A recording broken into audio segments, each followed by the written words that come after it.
राजनीति में कुर्सी का ही तो खेल है। नेता इस कुर्सी के लिए साम दाम दंड भेद सब अपनाने को तैयार रहते हैं। लेकिन एक कहावत है, किस्मत जो न कराए। इस कहावत पर कोई यकीन करे या न करे, लेकिन राजनीति में किस्मत भी एक बड़ी भूमिका अदा करती है। लिहाजा उत्तराखंड उत्तर प्रदेश के पूर्व मुख्यमंत्री स्वर्गीय नारायण दत्त तिवारी को नैनीताल लोकसभा सीट ने ऐसा चुनावी जख्म दिया कि वह ताउम्र इस किस्मत के खेल को कभी नहीं भूल पाए। इस बात को एनडी तिवारी से बेहतर भला कौन समझ सकता है। लिहाजा हम आपको फ्लैशबैक यानी साल 1991 में लेकर चलते हैं, जब देश में 10वें लोकसभा चुनावों का आगाज जोर शोर पर हो रहा था और इसी साल किस्मत ने एनडी तिवारी के साथ अजीबोगरीब खेल खेला और प्रधानमंत्री की कुर्सी तक पहुंचने में वह असफल रहे और यह टीस उन्हें अंतिम समय तक सताती रही। चलिए अब आपको बताते हैं इस चुनाव के पीछे की पूरी इनसाइड स्टोरी। साल 1991 के आम चुनावों में नैनीताल उधम सिंह नगर सीट तब नैनीताल बहेड़ी लोकसभा सीट का हिस्सा हुआ करती थी। लिहाजा इस जनरल इलेक्शन में कांग्रेस नेता एनडी तिवारी की जीत लगभग तय मानी जा रही थी, मगर लोकसभा चुनावों के नतीजे एनडी तिवारी के पक्ष में नहीं आए। इस बात को सुनकर तिवारी को चाहने वाले लोगों को बड़ा झटका लगा था। महज 31 साल के युवा भाजपा नेता बलराज पासी ने तिवारी जैसे सियासी धुरंधर को पटखनी दे दी। हार के साथ ही अब प्रधानमंत्री बनने का सुनहरा मौका भी एनडी तिवारी अपने हाथ से गंवा चुके थे। लिहाजा तिवारी इससे पहले साल 1980 और इसके बाद 1999 में इसी लोकसभा सीट से चुनाव जीते थे। वर्ष 1991 का लोकसभा चुनाव कांग्रेस पार्टी ने पूर्व प्रधानमंत्री राजीव गांधी के नेतृत्व में लड़ा था। दरअसल मई 1991 में चुनाव प्रचार के लिए राजीव गांधी तमिलनाडु गए थे, जहां मानव बम धमाके में उनकी हत्या हो गई।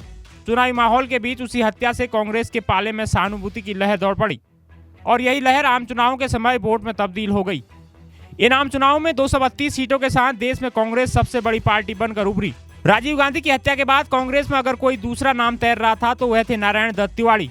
लिहाजा तब दिग्गज कांग्रेसी नेता एनडी तिवारी का पीएम बनना लगभग तय माना जा रहा था। मगर जिंदगी में तमाम चुनाव जीतने वाले एनडी तिवारी ने सपने में भी नहीं सोचा होगा कि सहानुभूति वाले इस माहौल में नए नवेले भाजपाई चेहरे बलराज पासी से चुनाव हार जाएंगे। उस चुनाव में सभी विधानसभा सीटों पर तिवारी ने जबरदस्त प्रदर्शन किया, मगर बहेड़ी विधानसभा में मिले कम वोट ने उन्हें भाजपा के बलराज पासी से हरा दिया।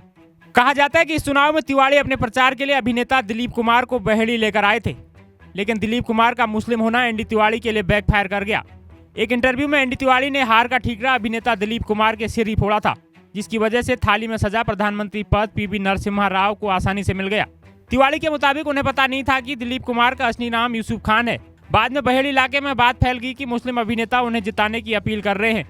इन्हीं दिनों देश भर में अयोध्या में राम मंदिर का आंदोलन भी चल रहा था। इस आंदोलन में बलराज पासी भी सक्रिय थे, जिससे हिंदू वर्ग के वोटों का तिवारी को नुकसान झेलना पड़ा।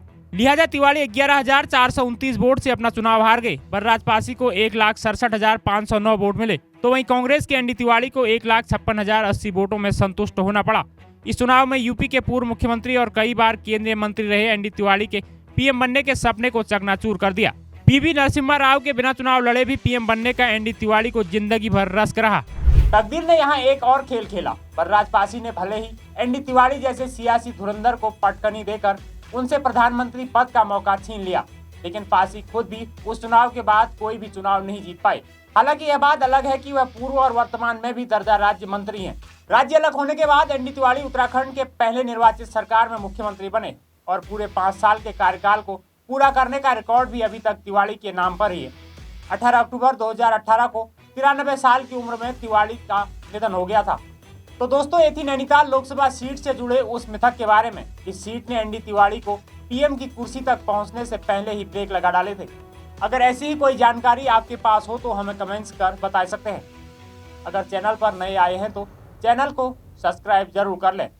मिलते हैं ऐसी किसी और नई वीडियो के साथ, तब तक के लिए नमस्कार।